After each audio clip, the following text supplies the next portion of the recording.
দেখতে প্রতিদিনই দূর দূরান্ত থেকে ছুটে আসেন পর্যটকরা, উপভোগ করেন প্রকৃতির অপার সৌন্দর্য। তবে ঘুরতে আসা মানুষের অসচেতনতা হুমকিতে ফেলছে জলাবনটিকে। দর্শক, এই নিয়ে এবারের রিপোর্টটি দেখুন।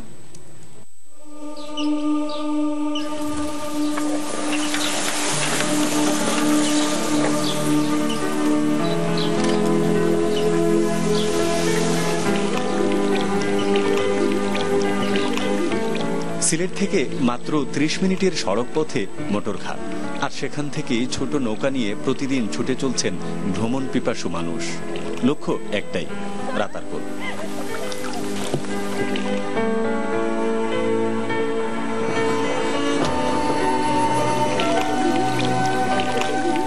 নদী থেকে ছোট খাল বেয়ে ঢুকছেন গহীন বনে।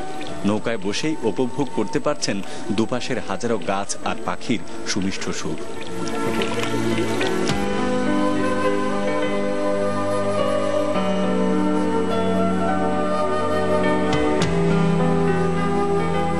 এশিয়ার 26টি জলাবনের অন্যতম গোয়াইনঘাটের এই রাতারপুল।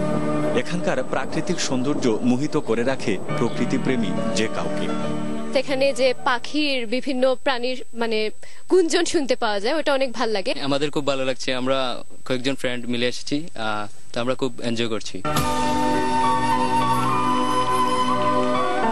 তবে পর্যটকদের অবাধ আনাগোনা আর সরকারের সঠিক পরিকল্পনার অভাব থাকায় বনের ভবিষ্যৎ নিয়ে শঙ্কিত পরিবেশবিদরা। এই বনকে টিকিয়ে রাখতে হলে এটাকে একটি সংরক্ষিত বনাঞ্চল ঘোষণা করতে হবে এবং এটার জন্য একটি পরিকল্পনা নিতে হবে, যেভাবে সাম ফরেস্ট হিসাবে এটা আরো দীর্ঘদিন আমাদের মধ্যে টিকে থাকে।